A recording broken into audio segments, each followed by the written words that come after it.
সংসার সংসার কইরা ভবে গো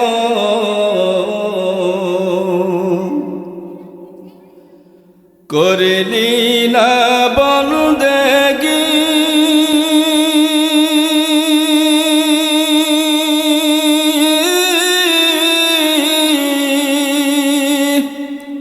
কিভাবে কাটাইবে মনরে কবরের জিন্দেগি রে ওরে জীবন গুনাই গুনাই গেল রে ওরে জীবন গুনাই গুনাই গেল রে সংসার সংসার কইরা ভবে গো করলি না বন্দেগি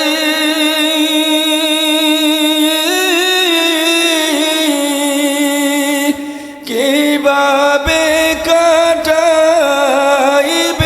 মনরে কবরের জিন্দেগি রে ওরে জীবন গুনাই গুনাই গেল রে ওরে জীবন গুনাই গুনাই গেল রে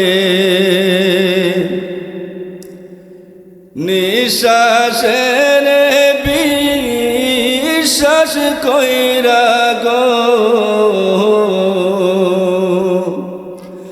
বদলাম বাড়ি গো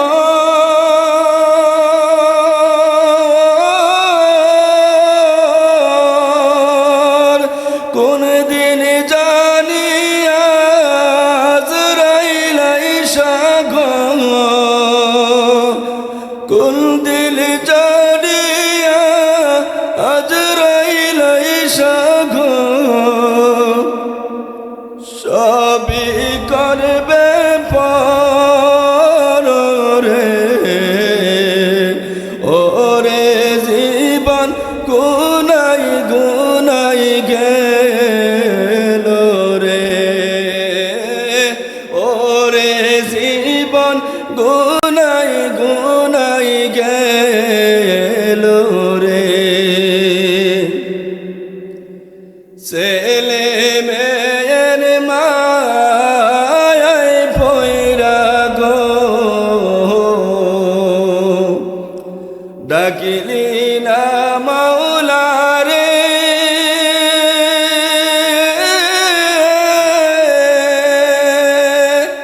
কিভাবে কি উপায় হবে গো তোর অন্ধকার কবরে রে ওরে জীবন গুনাই গুনাই গেল রে ওরে জীবন গুনাই গুনাই গেল রে ছেলে মেয়ের মায়ায় পয়রা গো ডাকিলি না মাওলা রে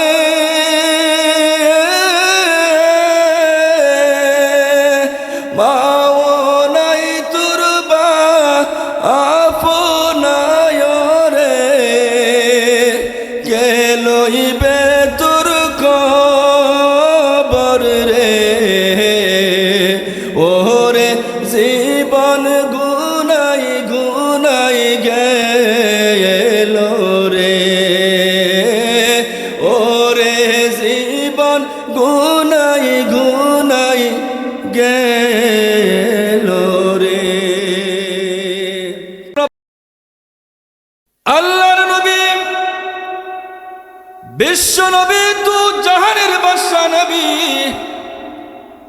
মুহাম্মাদুর রাসূলুল্লাহ সাল্লাল্লাহু আলাইহি ওয়াসাল্লাম বলেন, কাল হাসরের ময়দানের মধ্যে সূর্যটা মানুষের মাথা থেকে 9,30,00,000 মাইল উপরে থাকবে না, বরং সূর্যের যে অবস্থান হবে, মানুষের মাথার অর্ধ হাত উপরে সূর্যের অবস্থান হবে। সুবহান। মানুষের মাথার অর্ধ হাত উপরে যখন সূর্যটা থাকবে, সূর্যের প্রখরতার কারণে মানুষের মাথার মগজগুলা টকবক করে উতলাইতে থাকবে। সুবহান। মানুষের মাথার মগজগুলা, আমরা ভাত যখন রান্না করি, যখন চাউল ফুটে যায়, তখন দেখবেন মার উতলাইতে থাকে। সালামুন আলা ইবাদিহিল্লাযীনা ইসতাফা أما بعد فأعوذ بالله من الشيطان الرجيم. بسم الله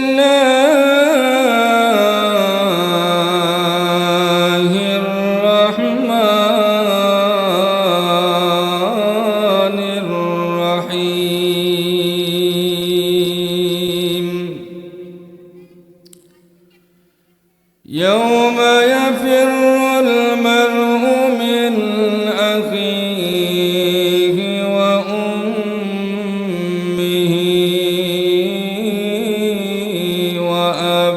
وأبيه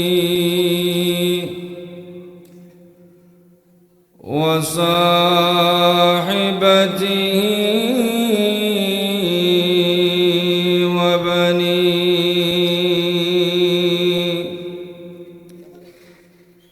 بارك الله لنا ولكم في القرآن العظيم،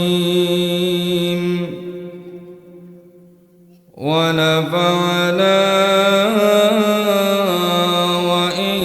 وإياكم بالآيات والذكر الحكيم.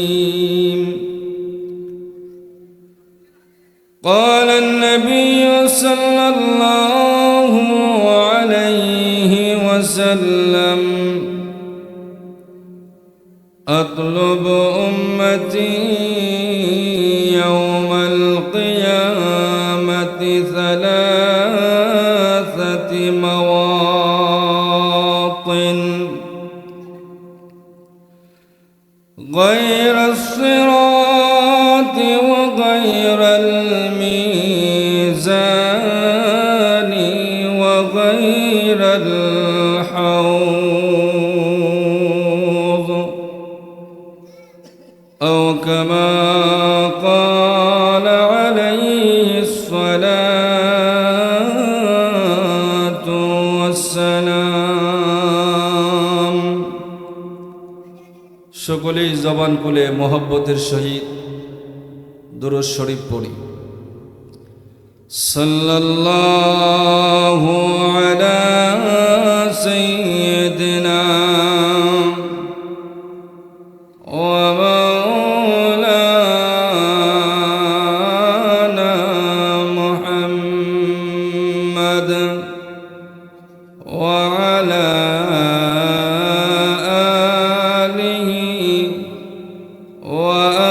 وصحبه وسلم. إلهي دكاد हमें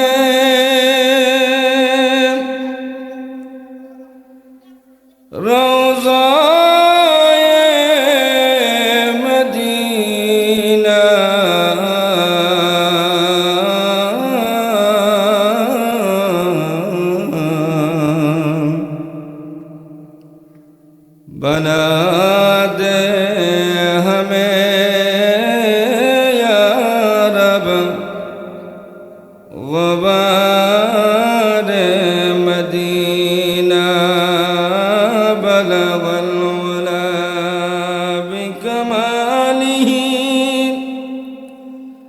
كشف الدجى بجماله حسنت جميع خصاله صلوا عليه وآله أستغفر الله إن الله غفور رحيم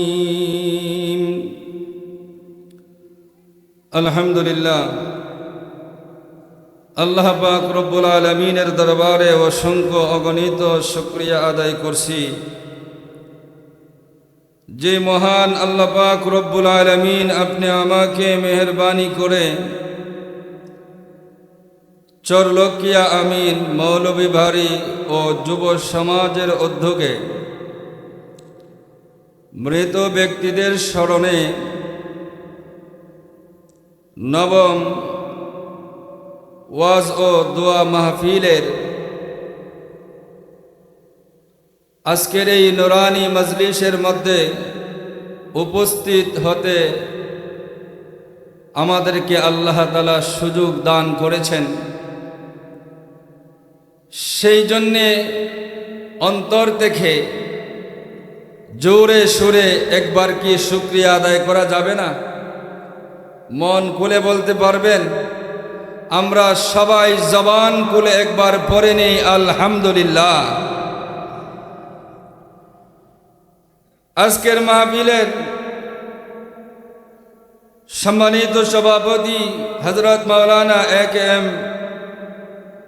একে জসিমউদ্দিন আহমদ, আজকের মাহফিলের প্রধান মেহমান মুফতি ওবায়দুল্লাহ আল ফৈজি সাহেব ঢাকা, আমার পূর্বে আলোচনা করেছেন আমাদের সিলেট তথা হবিগঞ্জের কৃতি সন্তান।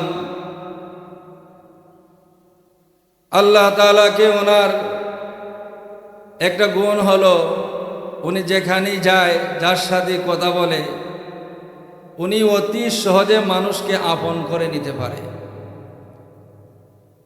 এই জিনিসটা আসলে আল্লাহ সবাইকে দেয় না। অনেক মানুষ দেখবেন মাসের পর মাস ওনার সাথে চলাফেরা কথাবার্তা হয়, কিন্তু সম্পর্ক তেমন একটা গভীর হয় না।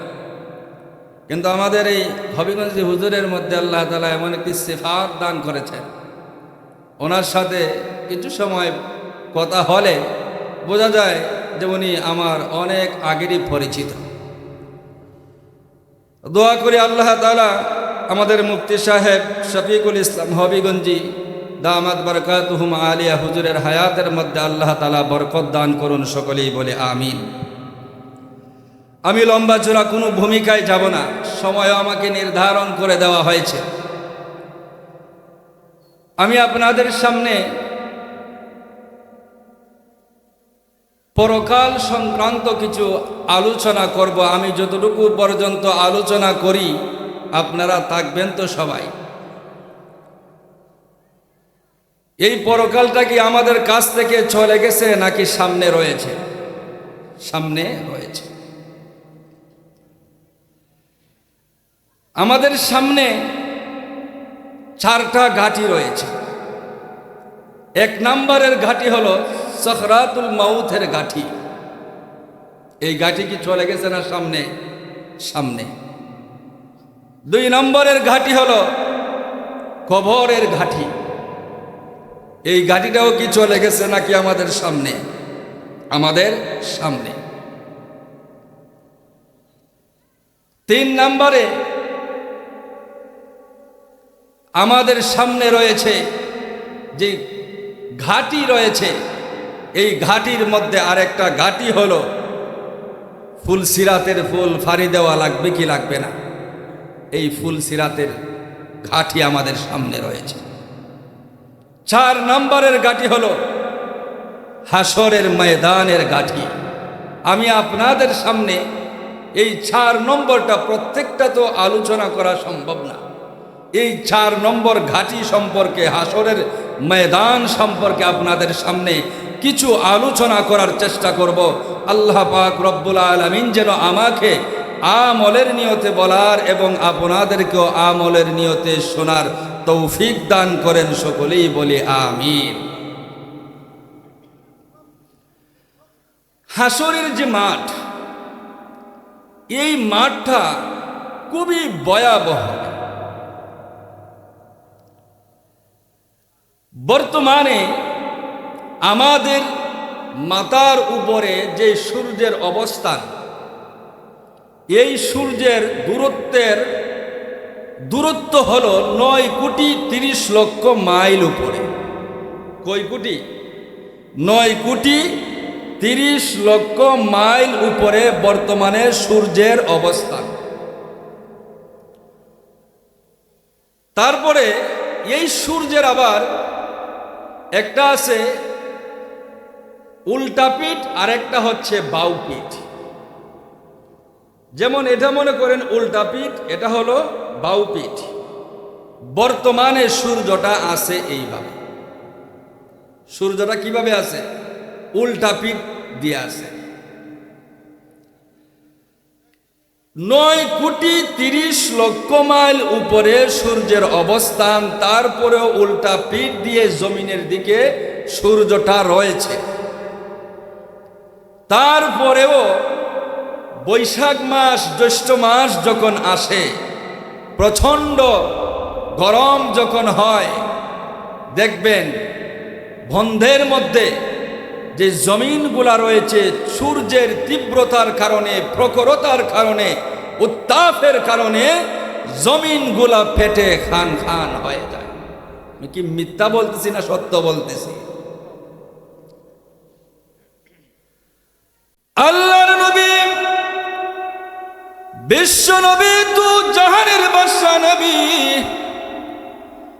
মুহাম্মাদুর রাসূলুল্লাহ সাল্লাল্লাহু আলাইহি ওয়াসাল্লাম বলেন, কাল হাসরের ময়দানের মধ্যে সূর্যটা মানুষের মাথা থেকে 9,30,00,000 মাইল উপরে থাকবে না, বরং সূর্যের যে অবস্থান হবে, মানুষের মাথার অর্ধ হাত উপরে সূর্যের অবস্থান হবে। সুবহান।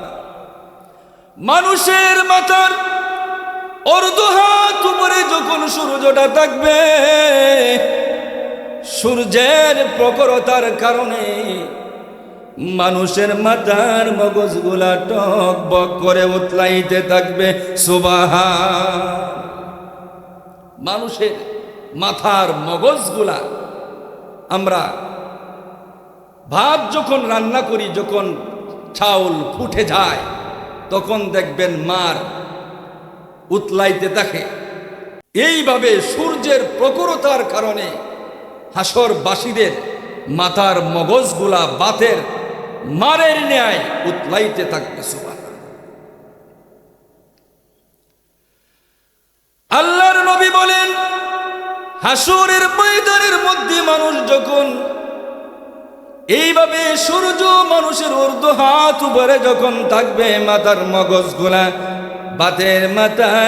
বাতের মারের ন্যায় উতলাইতে থাকবে, এবং মানুষ দাঁড়িয়ে থাকার জন্যে কি পরিমাণ জায়গা পাবে?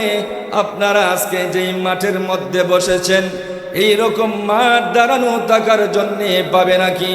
আল্লাহর নবী বলেন, মানুষের পায়ের পাতা রাখার যেই পরিমাণ জায়গা লাগে, এই পরিমাণ জায়গা পাবে হাসরের ময়দানের মধ্যে দাঁড়িয়ে থাকার জন্যে। সুবহান। পায়ের পাতা জমিনের মধ্যে রাখতে আর কতটুকু জায়গা লাগে? বলে পায়ের পাতা জমিনের মধ্যে রাখতে যেই পরিমাণ জায়গা লাগে, ওই পরিমাণ জায়গা পাবে মানুষ হাসরের ময়দানের মধ্যে দাঁড়িয়ে থাকার জন্য। যেই জমিনের মধ্যে দাঁড়াইবে, এই জমিনটা কি আমাদের এই মাটির মতো হবে? আল্লাহর নবী বলেন, হাসরের ময়দানের মধ্যে যে মানুষ দাঁড়িয়ে থাকবে, এই দাঁড়িয়ে থাকার জমিনটা মাটির জমিন হবে না, বরং এই জমিনটা হবে পিতলের জমিন। সুবহান। আমার জমিন হবে এই রকম জমিনের মধ্যে মানুষ এই পায়ের পাতা রাখতে যেই পরিমাণ জায়গা লাগে এই পরিমাণ জায়গা পাবে দাঁড়িয়ে থাকার জন্য। আল্লাহর নবী সাল্লাল্লাহু আলাইহি ওয়াসাল্লাম তিনি বলেন, হাসরের ময়দানের মধ্যে মানুষ যে দাঁড়িয়ে থাকবে তাদের শরীরের মধ্যে কোনো জামা কাপড় থাকবে না। এই হাদিস কানা আম্মা জান আয়েশা রাদিয়াল্লাহু তাআলা আনহা পর্যন্ত যখন পৌঁছলো, আম্মা জান আয়েশা সিদ্দিকা রাদিয়াল্লাহু তাআলা আনহা নবী মুহাম্মদুর রাসূলুল্লাহ সাল্লাল্লাহু আলাইহি ওয়াসাল্লামকে বলেন, ওগো আল্লাহর নবী, হাসরের ময়দানের মধ্যে মানুষ যে উলঙ্গ অবস্থায় দাঁড়াবে তাদের শরীরের মধ্যে কোনো কাপড় থাকবে না, কোনো পোশাক থাকবে না। ওগো আল্লাহর নবী, মানুষদের কি লজ্জা হবে না? এমনকি আমরাও কি হাসরের ময়দানের মধ্যে উলঙ্গ অবস্থায় দাঁড়িয়ে থাকতে হবে? হযরত মুহাম্মদুর রাসূলুল্লাহ সাল্লাল্লাহু আলাইহি ওয়াসাল্লাম বলেন, রে আয়েশা, হাসরের ময়দানে এই পরিমাণ কি পরিমাণ ভয়াবহ অবস্থা হবে। ওরে আয়েশা, হাসরের ময়দানের এই ভয়াবহতা দেখে মানুষ উপরের দিকে হা করে তাকিয়ে থাকবে। এইভাবে তাকিয়ে থাকতে থাকতে 50,000 বছর কাটিয়ে দিবে, সামান্য মাথা নড়ানোর পর্যন্ত সুযোগ পাবে না। সুবহান আল্লাহর নবী বলেন, আয়েশা, কে উলঙ্গ, কার পরনের মধ্যে জামা কাপড় আছে, কার পরনের মধ্যে কাপড় নাই, এইগুলা দেখার পর্যন্ত মানুষের সুযোগ থাকবে না।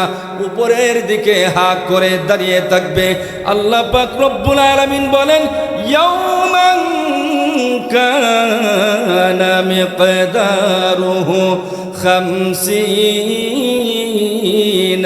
আলফ সানা। আল্লাহ পাক রব্বুল আলামিন বলেন, হাসরের ময়দানের মধ্যে মানুষদেরকে দাঁড়িয়ে থাকতে হবে। সেই দিনটা কেমন হবে, কতদিন পর্যন্ত দাঁড়িয়ে থাকতে হবে? আল্লাহ পাক রব্বুল আলামিন বলেন, দুনিয়ার মধ্যে 50,000 বৎসর, 50,000 বৎসর পর্যন্ত যেই পরিমাণ লম্বা সময় হবে, হাসরের ময়দানের মধ্যে মানুষদেরকে দাঁড়িয়ে থাকতে হবে। প্রথম দিনটা হবে দুনিয়ার 50,000 বৎসরের সমান। সুবহান। হাসরের ময়দানে প্রথম যে দিনটা হবে, এই দিনটা হবে দুনিয়ার 50,000 বৎসরের সমান। এখন আপনাদেরকে যদি বলা হয় এখানের মধ্যে দাঁড়িয়ে 5 ঘন্টা দাঁড়িয়ে ওয়াজ শুনবেন, মাথা নড়ানো যাবে না, পা নড়ানো যাবে না, যিনি আলোচনা করেন এক পলকে এক দৃষ্টিতে উনার দিকে চেয়ে চেয়ে আলোচনা শুনতে হবে, এমন কোনো মানুষ আছে? পারবে? পা ফুলে যায়। 1 ঘন্টা 2 ঘন্টা গাড়ি জার্নিং করলে, হাঁটা ছড়া না করলে পা ফুলে যায়। আল্লাহর নবী বলেন, আল্লাহ তাআলা বলেন, হাসরের ময়দানের প্রথম যে দিনটা, এই প্রথম দিনটা হবে দুনিয়ার 50,000-এর সমান। হাসরের ময়দানের এইরকম 50,000 বছর পর্যন্ত দাঁড়িয়ে থাকতে থাকতে মানুষ যখন আর সহ্য করতে পারবে না, তখন আল্লাহ পাক রব্বুল আলামিনের কাছে ফরিয়াদ করবে, আল্লাহ গো, আপনি বিচার কার্য শুরু করে নিন। হাসরের ময়দানের মধ্যে এইভাবে দাঁড়িয়ে থাকতে আর আমরা পারতেছি না। শেষ পর্যায়ে হাসরবাসীরা বলবে, ওগো আল্লাহ, হাসরের ময়দানের মধ্যে আর আমরা দাঁড়িয়ে থাকতে পারতেছি না। ওগো আল্লাহ পাক রব্বুল আলামিন, আপনি বিচারের কার্যটা শুরু করে নিন। প্রয়োজনে আমরা জাহান্নামের আগুনের মধ্যে জ্বলতে রাজি, তথাপিও আর হাসরের ময়দানের মধ্যে দাঁড়িয়ে থাকতে পারতেছি না। মনে হয় খুব আরাম পাইলে মানুষ কইব যে আমরা প্রয়োজনে জাহান্নামের আগুনের মধ্যে জ্বলতে রাজি, তথাপিও বিচারের কার্যটা শুরু করে নিন। মানে খুব শান্তি লাগলে এই কথা বলবে না, খুবই খারাপ অবস্থা হলে, কল্পনার বাহিরে এত ভয়াবহ অবস্থা হবে যে মানুষ বলতে থাকবে, আল্লাহ আর অপেক্ষা করতে পারতেছি না, এইভাবে দাঁড়িয়ে থাকতে থাকতে আমরা আর সহ্য করতে পারতেছি না। আল্লাহ গো, আমাদের মাথার অর্ধ হাত উপরে সূর্য রয়েছে, আমরা প্রয়োজনে জাহান্নামের আগুনের মধ্যে জ্বলতে রাজি, তথাপিও আপনি বিচারের কার্যটা শুরু করেন। কি পরিমাণ ভয়াবহ অবস্থা হবে, বালিশের মধ্যে একটু মাথাটা রেখে চিন্তা কর। অথচ আজকে কেউ আসেন, আজকে আমরা এই দুনিয়ার মধ্যে পইরা, এই দুনিয়ার মধ্যে আইসা সন্তানের মায়ায় পইরা, ছেলের মায়ায় পইরা, বিবি বাচ্চার মায়ায় পইরা, দুনিয়ার মোহ মায়ায় পইরা, বিবি বাচ্চা পাইয়া, আরে এই দুনিয়ার আমরা এমন ভাবে ডুবে গেছি, দুনিয়া ছাড়া আজকে আমরা কোনো কিছুই বুঝতেছি না। অথচ এই দুনিয়া, বিবি বাচ্চা, আলো আওলাদ, কেউ আপনি আমার কাজে, পরকালে কাজে আসবেন। যেই সন্তানের জন্য আজকে, যেই বিবির জন্যে, যেই বাড়ির জন্যে, যেই সংসারের জন্য আজকে আমরা দুনিয়াটা, পরকালটা আমরা শেষ করে দিতেছি, অথচ এই দুনিয়াটাই পরকালে আপনি আমার কোনো কাজে আসবে না। তাই আমাদেরকে একটু চিন্তা করার দরকার। এই দুনিয়ার মধ্যে আইসা পরকালকে ভুলে দেওয়া চলবে না।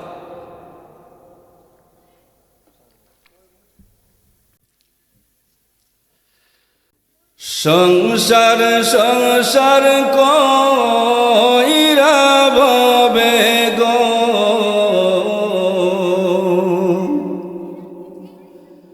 করলি না বন্দেগি,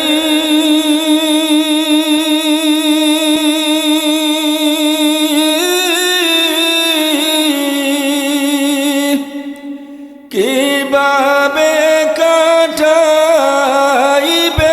মনরে, কবরের জিন্দেগি রে, ওরে জীবন গুনাই গুনাই গেল রে, ওরে জীবন গুনাই গুনাই গেল রে। সংসার সংসার কইরা ভবে গো, করলি না বন্দেগি,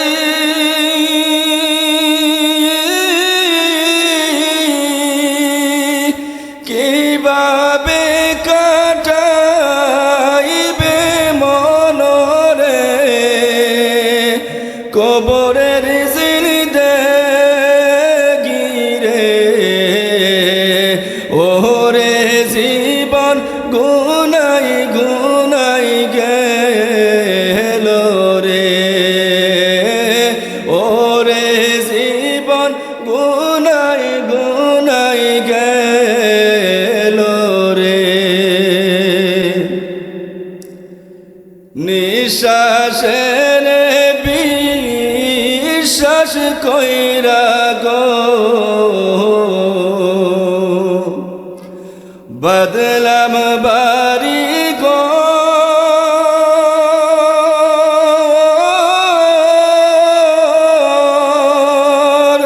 কোন দিন জানি আজরাইল আইসা গো, কোন দিন জানিয়া আজরাইল আইসা গো, সবই করবে পর রে, ওরে জীবন গুনাই গুনাই গেল রে, ওরে জীবন গুনাই গুনাই গেল রে। ছেলে মেয়ের মায়ায় পয়রা গো, ডাকিলি না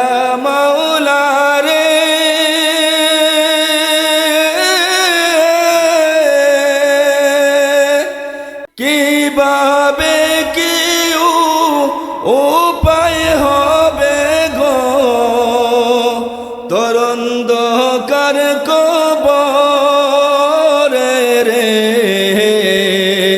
ওরে জীবন গুনাই গুনাই গেল রে ওরে জীবন গুনাই গুনাই গেল রে ছেলে মেয়ের মায়ায় পয়রা গো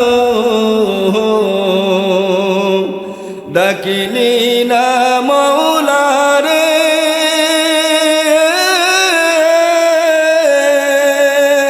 মাও নাই তুরবা আপনায় রে কে লইবে তোর কবর রে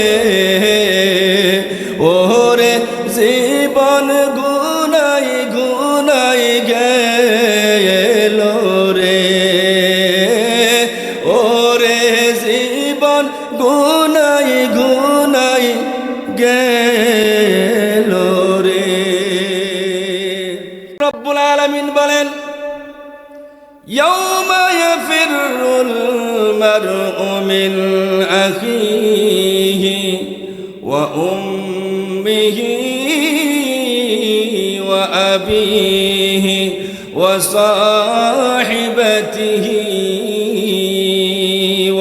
وبنيه يا हम सब मुसाफिर हैं वही आखिर ठिकाना कोई आगे रवाना है कोई पीछे रवाना आज भी मरना कल भी मरना मरना तो एक दिन है जिहाद करना दिल बचाना ये हमारा शान है मौत का सिल कुल्लु नासिल शारिबू कब्र बैतिन कुल्लु नासिन दाखिलू कुजा लैला कुजा मजनू कुजा यूसुफ केनानी कुजा कारून कुजा फिरौन कुजा तख्ते सुलाइमानी আল্লাহ পাক রব্বুল আলামিন বলেন হাসরের ময়দানের এই কঠিন ভয়াবহ অবস্থা দেখে দৃশ্য দেখে হাসরের ময়দানের এই ভয়ঙ্কর চিত্র দেখে মা সন্তান থেকে পলায়ন করবে সন্তান মা থেকে পলায়ন করবে স্বামী স্ত্রী থেকে পলায়ন করবে স্ত্রী স্বামী থেকে পলায়ন করবে বন্ধু বন্ধু থেকে পলায়ন করবে বান্ধবী বান্ধবীর কাছ থেকে পলায়ন করবে না জানি আজকে যদি আমার মায়ের সাথে দেখা হয়ে যায় আজকে যদি আমার বাবার সাথে দেখা হয়ে যায় আজকে যদি আমার স্বামীর সাথে দেখা হয়ে যায় আজকে যদি আমার স্ত্রীর সাথে দেখা হয়ে যায় আজকে যদি আমার বন্ধুর সাথে দেখা হয়ে যায় আজকে যদি আমার বান্ধবীর সাথে দেখা হয়ে যায় আর যদি আমার কাছে একটা নেকি চেয়ে বসে তাহলে হাসরের ময়দানের মধ্যে আমার কি উপায় হবে আমার কি দশা হবে নিজের ফিকির করে নিজের চিন্তা করে হাসরের ময়দানের মধ্যে একে অপর থেকে পলায়ন করতে শুরু করবে সুবহানাল্লাহ কি পরিমাণ ভয়াবহ অবস্থা হলে একজন মানুষ মা সন্তান থেকে পলায়ন করবে সন্তান মা থেকে পলায়ন করা শুরু করে দেবে হাসরের ময়দানের মধ্যে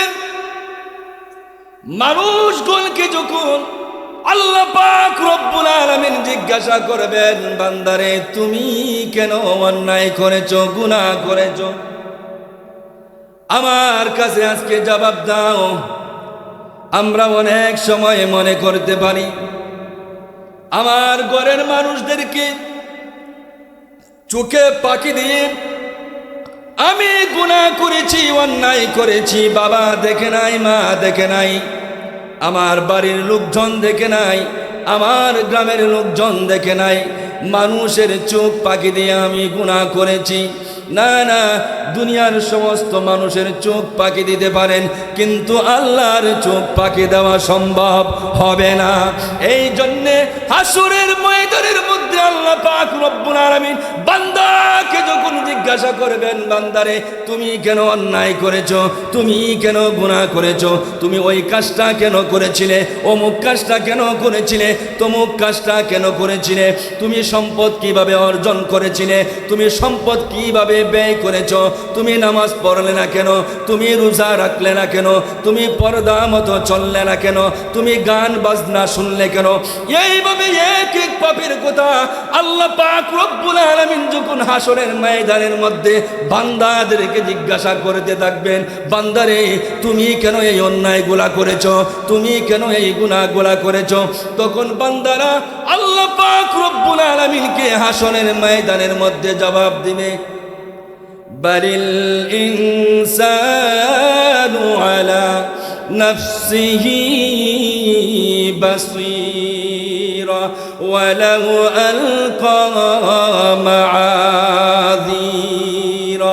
হাসরের ময়দানের মধ্যে আল্লাহ পাক রব্বুল আলামিন যখন বান্দাদেরকে জিজ্ঞাসা করবেন, বান্দারে তুমি কেন অমুক গুনাহ করেছিলে, তমুক গুনাহ করেছিলে, তখন বান্দারা আমরা কে কি গুনাহ করেছি, কে কোন অন্যায় করেছি,